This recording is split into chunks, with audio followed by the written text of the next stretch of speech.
Welcome back, everyone. This is Politics Tonight.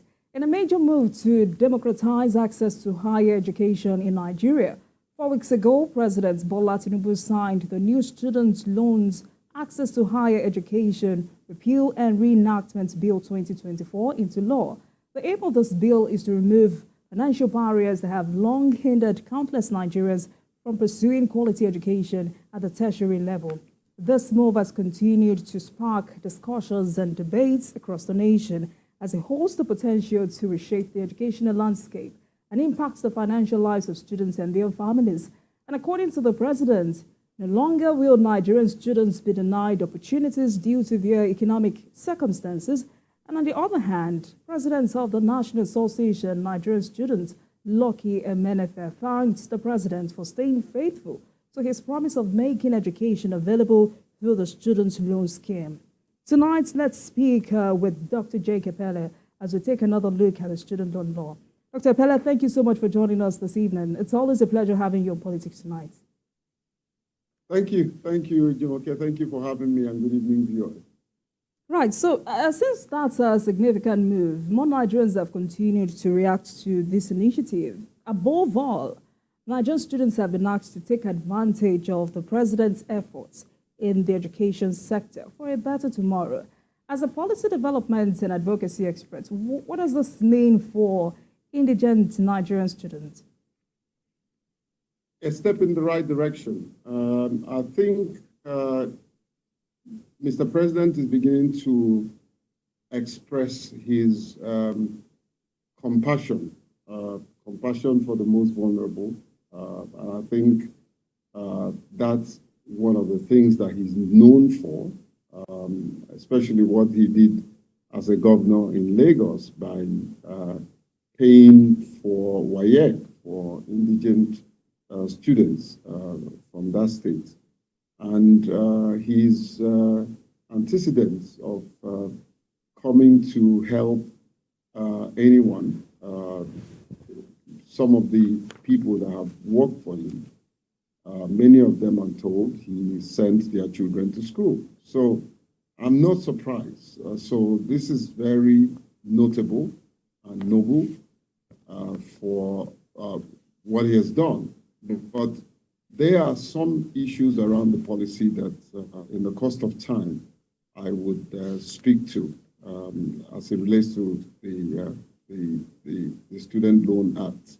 But it's kudos to Mr. President. This is very, very, very encouraging for the most vulnerable. But I do have one or two issues around the administration and the implementation of this act. Yes, we'll get to that. Dr. Pele, we'll get to that in a moment. But according to the president, the new bill addresses the challenges related to the management structure of the Nigerian Education Loan Fund, applicants' eligibility requirements, loan purpose, funding sources, and disbursement and repayment procedures. How do you process this new adjustment? Again, it's a very good effort in trying to repair the past policy, the 2003 student loan policy that was signed, I think, sometime in May. And it was a good makeover. And I think it's important to underscore some of the very laudable inclusion in that act. Where I do have an issue is the inclusivity of it, the absolute inclusivity of it. There is some very semblance of that, but the community of persons with disability in general have not been factored in the administration in terms of having them sit at the table to make decisions for the community. I mean, okay, we are well over 30 million people. About 16% of the entire population. And to make a policy for us and an intervention for us without us sitting down where decisions are going to be made and being part of that decision can actually turn a very good policy to a soured policy. But however, I think it's important to underscore some of the very innovative inputs that the Nigerian Student Loan Act 2004 that was signed on the 3rd of April, some of the very laudable inputs. I mean, we see the establishment of the NEL Fund, the Nigerian Education Loan Fund, which is as a corporate body and given the ability to manage and disburse loan for higher education and vocational training. Very laudable.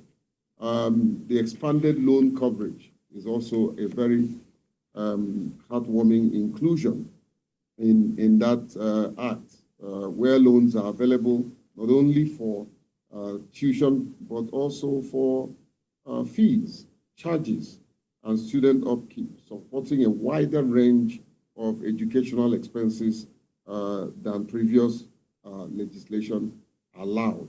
We also see the removal of income and guarantor barriers, which was a major issue in the past repealed act. So we will find the act removes the previous requirement for applicants to approve a family income threshold and to provide guarantor, making it easier for more students to qualify for this financial support. The fourth element in the current act is a bit of an inclusivity in education. The act extends eligibility to include students in vocational and skill development programs, not just those in the traditional tracks. This is very good and very commendable. There's also the element of the delayed repayment schedule. The loan does not begin until 2 years after the completion of National Youth Service Corps, the NYSC program, giving graduates time to establish themselves financially and probably get a job. The sixth element is the fund management and governance. The fund governance is separated from its management operations. And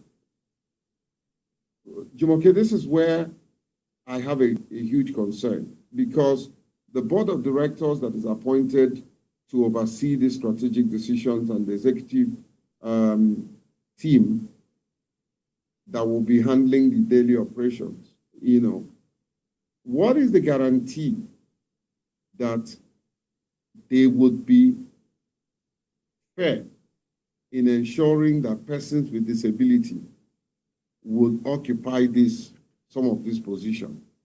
I wish that the president had mentioned, just like he mentioned categorically, students. And if he had said, someone would argue with me and say, oh, well, they are students with disability. But you know the country that we belong to. If you're not specific, it may not be carried out. So the administration of this is a huge issue. The funding sources are very clear. The funds will be funded through a variety of sources, including a fixed percentage of taxes, levies, and duties collected by government, as well as donation and grants. This is very, very laudable because it brings the private sector into play. The issues of penalty and defaults were also properly tackled. Loan forgiveness is a icing on the cake. But Dr. Pele, do you agree with me that this is you preempting government? Except you have the names of those who make up that board, and you can affirm or confirm that there was no consideration for persons living with disabilities. Well, Jumoke, believe you me, the chairman of the board has been named. I think the managing director and other directors have been named. My question is, are they persons with disability? They are not.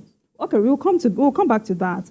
But I mean, now that we're talking about gaps you've identified in the new law, there are concerns about potential risk of abuse. Some have said the removal of strict eligibility criteria and expanded coverage of loans may increase the risk of loan default and misuse, potentially burdening the fund and affecting its sustainability. Do you agree with governments that the adjustments made in that regard will totally address this concern?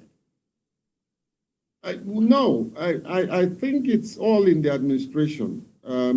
If the administrators of this laudable program, I don't think that actually puts them in a position for them not to introduce some safety nets and measure that will not take bearing on the students having access to this loan. There's a way and manner you can structure an intervention and still give that intervention the security that it deserves so that you will not give room for abuse. You know, it's a matter of strategy. If they take their time and lay out a very, very easy to follow but safe strategy, they will arrive at a place and a time that it may be practically impossible for anybody to abuse this. It was a good thing, and I commend the president for bringing that clause because it would give access to those who may not be able to have access to this very important program. So I do support that, but task the operators and the administrators to find a safety net that will not hurt those trying to have access to the program. And it's doable. All right, Dr. Pele. Now let's get to some of your concerns. In this document you've shared with me, you questioned the non-inclusion of persons with disabilities in the administration of the Act. I mean, you talked about that earlier. Let me ask you, do persons living with disabilities have to be part of the management structure of NEL Fund to ensure the program, the program's accessibility and effectiveness? How crucial is this for you? Very crucial, because number one, you will notice that if you don't have persons with disability as part of this decision, there's a whole lot of information that these people will never know, both from a practical experience and from even knowledge, what is obtainable in the disability space, you know. So it's important that we have a person with disability in that room when these decisions are made, so that they will be properly guided. You know, don't also forget Jimovia, that I know, and how very passionate he is around technology. You'll find out that this whole process will almost be 90% technology based. Are they aware that the community of persons with disability don't have up to even 10% access to technology? And are they also aware that they are, for instance, if they're going to put application online, they are necessary tools and plugins that you need to have on that website to allow a person with disability to have access to the information within that website. There are also those who are hard in hearing that will not be able to hear whatever plugin or videos that are being played there. there are also those who are blind that will not see anything. There are also people who are partially, who have sight impairments, like myself, that would have to squint and literally bury their face into the system to be able to see that. And so it can be very frustrating when you're trying to access information and you're not getting that information as at when due. There's a likelihood that you will abandon the entire process and just, leave it because you can't access it. So there are a number of challenges that they are going to have to deal with if they don't take a person with disability on board. And there are many qualified persons with disability across board that can make valuable contribution to this program, And Dr. Pele, I asked that question because according to government, there will work to build firmly guarantees protection against any form of discrimination based on gender, religion, ethnicity, social status, or disability. But now you're saying inclusivity within the board is desired. And I mean, many would be wondering, why are you not convinced enough? Because we have seen the antecedents of government, not only this government, but previous government and several other governments and other governments of the world, where But this is a new government, Dr. Pele. This is Bola Tinubu administration. But Bola Tinubu has also missed it. He has missed it when we were talking about palliatives. There was no persons with disability. Nobody represented us. And so nobody is perfect. I mean, I applaud him in several quarters where he had made some very interesting progress, but there are also places that he just didn't factor inclusivity, either in some of the policies and some of the decisions that have been made, So we can't, and that's why I'm speaking out.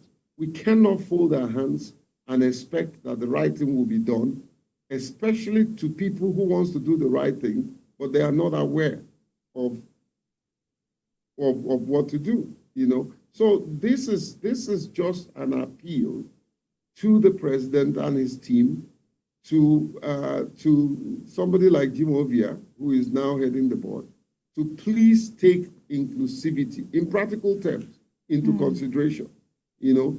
Bring persons with disability into the administration of this wonderful project. That I want to believe that the president, this is part of his mantra: let the poor breathe, and his intention is to reach the most vulnerable. And why would you want to reach the most vulnerable and you don't want to have the most vulnerable on the table? All right, Dr. Pele. Is this tokenism? All right, then. Now let's take a break, and when we come back,